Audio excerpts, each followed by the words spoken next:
Saudi আরবের এক অন্ধ হাফেজ, তাকে ডেকে প্রশ্ন করা হলো, আল্লাহ তোমাকে চোখ দে নাই, তুমি না দেখে আল্লাহর এই কোরআন মুখস্থ করেছ, তুমি বলো আল্লাহ যদি তোমাকে চোখ দে তুমি সর্বপ্রথম কি দেখবে? অন্ধ হাফেজ বলল, আল্লাহ আমাকে চোখ দে নাই, আল্লাহ আমি চোখে দেখতে পারি না, আমাকে চোখে দেখার মতো সেই শক্তি আল্লাহ দে নাই।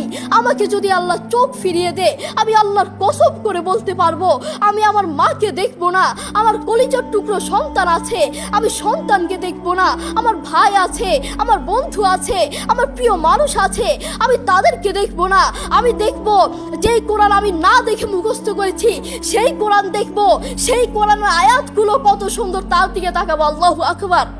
আমরা আমাদের কথা বলছি, আমাদের চোখ থাকতে আমাদের কোরআন পড়ার সময় হয় না। আপনি বলছেন আমি ব্যবসা করি, সময় পাই না, কোরআন কোত্থেকে পড়বো? ব্যবসা করি, কোরআন পড়ার সময় পাই না। আমি দোকান করি, দোকানে অনেক কাজ থাকে, বিশ্বাস করুন আমি অনেক ব্যস্ত মানুষ, এজন্য কোরআন পড়ার টাইম পাই না, কোরআন পড়ার সময় পাই না। প্রিয় ভাই, আমি আপনাকে বলতে চাই, আপনাকে সময় কে দিয়েছে? আপনাকে সময় কে দিয়েছে? যেই আল্লাহ আপনাকে সময় দিয়েছে সেই আল্লাহর জন্য আপনি কোরআন পড়তে পারেন না। আপনার চেনা ফলমান আসমানের নিচে জমিনের উপর আরেকটাও হতে পারে না। কথা বলেন ঠিক কিনা? দেখবেন মাথায় যত টেনশন থাকুক না কেন সব চলে যাবে। আমাদের বাসায় একটা সাউন্ড বক্স আছে।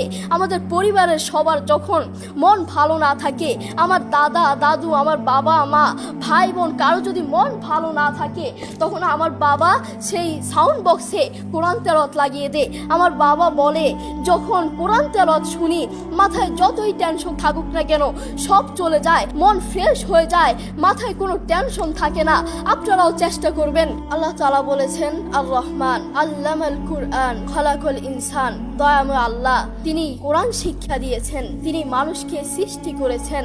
আপনি দেখুন বর্তমান পৃথিবীতে যিনি কোরআন নিয়ে প্রতিবাদ করেছেন, আল্লাহু আকবার, যিনি বর্তমান এই পৃথিবীর বুকে কোরআনের সৌন্দর্য তুলে ধরেছেন, কোরআন যে ভুল নয় তা প্রমাণ করেছেন, তিনি হচ্ছে ডাক্তার জাকির নায়েক হাফিজাহুল্লাহ। তিনি কোরআনের মর্যাদা তুলে ধরেছেন, কোরআন যে ভুল নয় তা প্রমাণ করে দিয়েছেন। এই পৃথিবীর বুকে আপনি দেখবেন পৃথিবীর বহু মানুষ চোখে দেখে না, পৃথিবীর বহু মানুষ কথা বলতে পারে না, পৃথিবীর বহু মানুষ হাঁটতে পারে না, পৃথিবীর বহু মানুষ কানে শুনে না, তবু আল্লাহু আকবার যারা অন্ধ দেখবেন তারা চোখে দেখে না কিন্তু শুনে শুনে এই কোরআন মুখস্থ করে, যারা কানে শুনে না তারাও এই কোরআন মুখস্থ করে, যারা কথা বলতে পারে না তারাও আল্লাহু আকবার দেখবেন এই কোরআন মুখস্থ করে। আমার বাবার একটি মাদ্রাসা আছে, নাম হচ্ছে আল হিদায়াত প্রতিবন্ধী মাদ্রাসা। সেখানে বিভিন্ন প্রতিবন্ধীরা পড়ে। তো সেখানে যিনি প্রধান শিক্ষক, সেখানে যিনি প্রধান টিচার,